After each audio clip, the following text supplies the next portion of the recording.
Good morning, everyone. Thank you, José Roberto, for this introduction.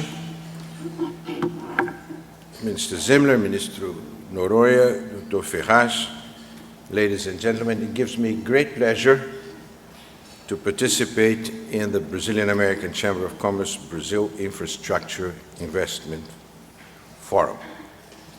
This forum, now in its third annual edition, is one of the major events organized by the Chamber with its major partners in Brazil and in the United States.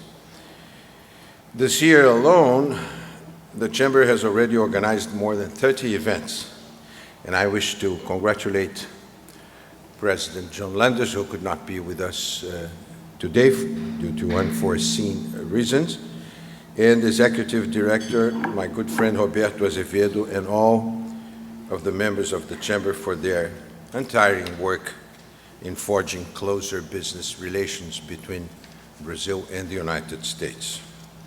As you know, Brazilian-American economic relations are growing more intense by the day, and what I think is very important for us, they are becoming less asymmetric.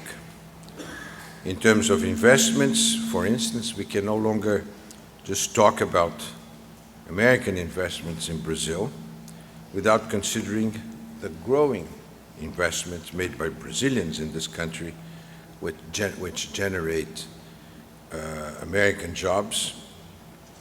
Our embassy in Washington estimates in 120,000 American jobs that were generated by Brazilian investments here, and also business opportunities. In 2011, the U.S. were the second largest Brazilian trade partner after China. That same year, Brazil was ranked as number 8th destination of U.S. exports and number 15th origin of its imports. In terms of trade flow, the sum of exports and imports, Brazil was the 9th largest economic partner of the United States. In her speech last week before the General Assembly of the United Nations, President Dilma Rousseff summarized Brazil's economic situation in a very precise fashion. She said that over the past years, Brazil has pursued prudent economic policies, accumulated significant foreign exchange reserves, strongly reduced public debt, and with innovative social policies has been able to lift around 40 million people out of poverty, consolidating thus a growing internal market.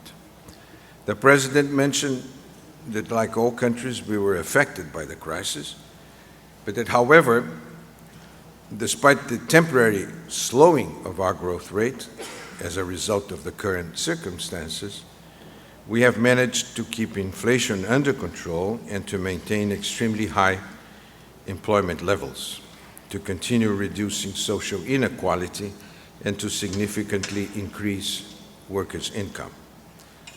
She noted that while maintaining strict control over public spending, Brazil has increased its investments in infrastructure and in education. Furthermore, as the President stressed, we are carrying out structural reforms in the financial and welfare areas. We have reduced the tax burden and the cost of energy, and we have invested in knowledge to generate science, technology, and innovation. Just yesterday, you may have read an interview that the President gave to the Financial Times, where she also stresses in general terms all these points, and in particular also the question of infrastructure that bring us here together today.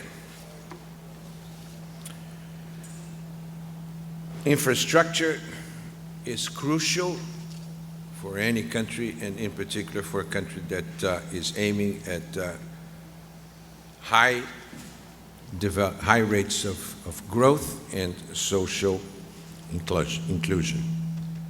And the current administration is involved in continuing the program that was launched under President Lula da Silva, the so-called PAC, the Program for the Acceleration of Growth.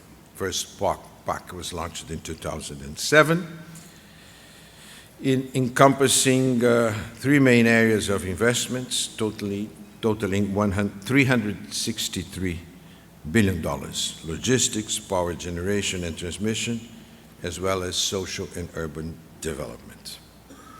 PAC 2, which was launched in March 2010, builds on the successes of PAC 1 with investments forecasts in the infrastructure sector of close to $528 billion for the same fields of logistics, power generation, as well as social and urban development.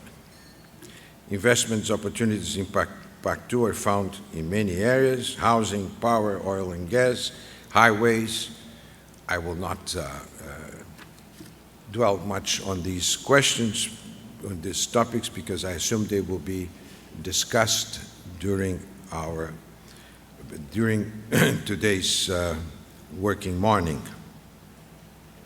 But in a nutshell, let me just say that Brazil in 2002 has a more competitive exchange rate, has lower interest rates, fiscal solidity in the government, in private firms, and in financial institutions. We have very low unemployment rates, inflation is under control, there is a high level of confidence of consumers and businessmen, and a growing global sophisticated consumer market, besides a strong portfolio of public and private investments in various areas. I believe that the federal government has given ample evidence that it will continue to support this successful developmental model by stimulating public and private investments in infrastructure and in industry, enhancing education and professional qualification, eradicating extreme poverty, fostering the growth of the emerging middle class, and improving the well-being of the population as a whole. This is what I could say the Brazilian dream, but a dream that is increasingly becoming a reality. And I do believe that this message, how to bring our dream to reality, is very important to keep in mind as we open our discussions today on infrastructure. I wish you all a very productive meeting, and I congratulate once again all the organizers that put together this very important forum. I'll be here and very attentive. Thank you very much for all.